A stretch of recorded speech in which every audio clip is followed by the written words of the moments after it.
may tinatawag sa research paper or sa thesis or sa dissertation paper na footnote.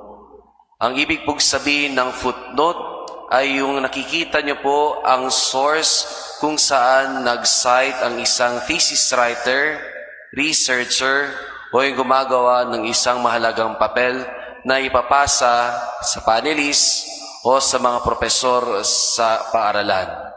Footnote.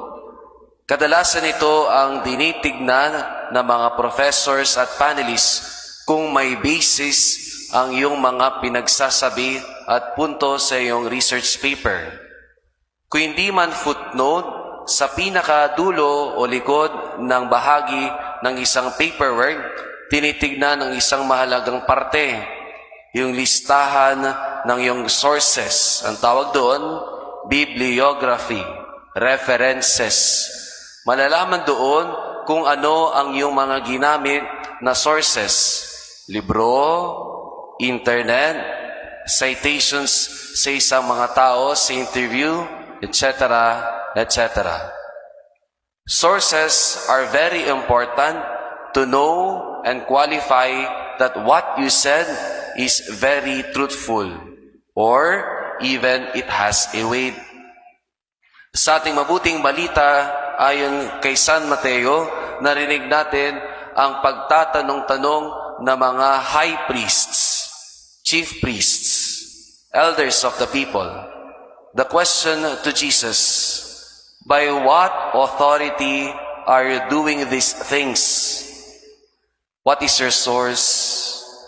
Ano ba ang iyong references o parang kumbaga bibliography sa iyong mga pinaggagawa at pinagsasabi? Sa kultura at sa relihiyon ng mga Jews, mga Hudyo, kadalasan kasi kapag ang elders or high priests ay magsasalita, they will always go back by citing sources. Kumbaga, sasabihin nila, wika ni Moises. Ito ang gagawin natin.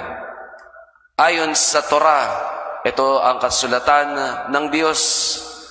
Ayon sa propeta Isaias, ganito dapat ang ating kalakaran. They will always cite sources from prophets, from Moses, from the written rule, the Torah. Kaya nagtatanong sila kay Jesus, kasi ang kadalasan na ginagawa ni Jesus, He will not say, according to Moses. He will not say, according to the prophet. But He will say, but I tell you.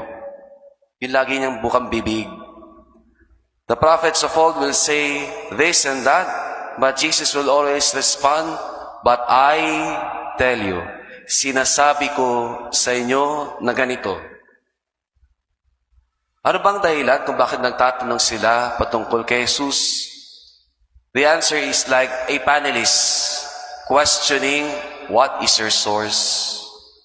Saan ba nagmula iyan? Baka gawa-gawa mo lang iyan. But Jesus is the living Word of God.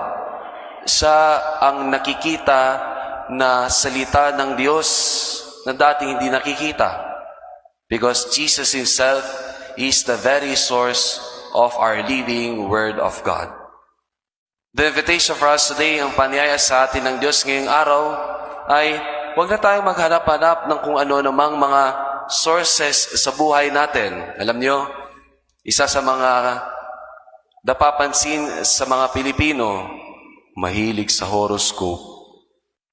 Alam na alam kung ano ang sign, Scorpio, Cancer, Smeo. That is not our source.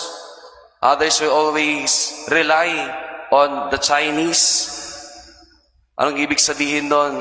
Yung mga tinuturo sa atin kapag bagong taon, New Year, pampaswerte, year of the blah blah blah, year of the blah blah blah. But our greatest source is God.